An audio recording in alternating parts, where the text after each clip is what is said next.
Yes, skincare ate mo, girl. Dami-dami mong tigyawat mag-skincare ka, OMG. Yes, welcome back to my channel, and today I'll be doing yung skincare, kilay, and lashes routine. So without further ado, let's get started. So first is itong Garnier, ano ba ito? Micellar, whatever they call it. Ito yung ginagamit ko to remove my makeup. 150 pesos lang siya. Dapat nga malaki yung bibilin ko eh, kasi mas makakasave kapag malaki yung bibilhin mo. Eh, na-excite lang akong bilhin to kasi dati sobrang sikat kasi nito kayo. nakita ko to sa department store, binili ko kaagad. Eh, mas makakasave ka kung malaki yung bibilin mo. Ang sabi kasi dito, oh my gosh. Sabi kasi dito, removes makeup, cleanses, and soothes. Alam ko, dalawang klase yung meron na ganito. Yung blue, ata yun. Tsaka itong pink. Kasi yung pink pang dry skin and yung blue pang oily skin. The next is eye white facial wash. Malnourished na. Paubos na, best. And ito yung ginagamit ko to wash my face. Ano pa ba? Dalawa talaga yung ginagamit kong facial wash. Yung isa Cetaphil, eh, di ko na kinukuha nasa CR kasi siya.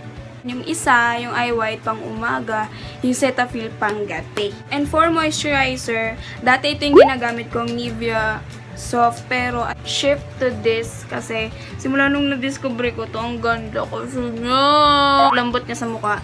And sobrang lamig. Sunblock. Always paglalabas. Ayun lang. Gamit ko rin ito sa katawan, sa mukha, ganyan, paglalabas. So, yun na yung aking skincare routine. Wala na akong toner, ganun. Kasi kahit sabihin ko na meron, di ko rin naman araw-araw nagagamit. So, kilay na best! And for my kilay, mas prefer kong gamitin yung razor. Sin! Sakit nung tiyan.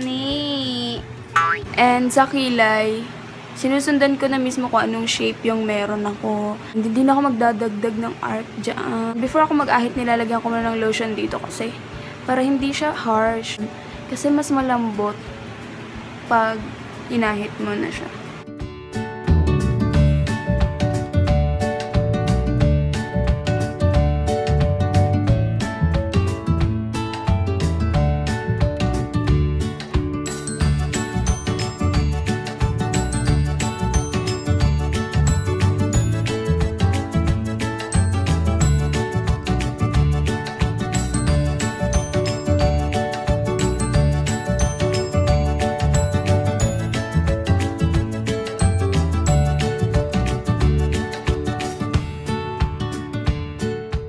For my eyebrows, it is itong Fashion Brow. Ito lang yung meron ako. And yung castor oil na, ayan na oil. Dati ito yung ginagamit ko. And then, nung binigyan kami ni Papa ng ganito, ito na yung ginagamit namin ng kapatid ko. Eh, kasi ito, yung aso namin, naglalaga siya. So, ayun. Hindi ko na siya magamit kasi ginagamit na siya sa aso. Every night talaga namin siya ginagamit as in walang palya. Ito yung ginagamit kong pang-apply. Hindi na ginagamit na spoolie. And then, ganyan, igaganon mo lang. Apply, ganon. Ganon. Promise effective to, basta matyaga ka lang mag-apply every night. Nirecommend nga ako nitong friend ko eh. Tapos, sinabi niya, hindi daw effective. Eh, wala pang 2 weeks. Okay. So, ayun lang lahat. Thanks for watching. See you on my next one. Bye-bye!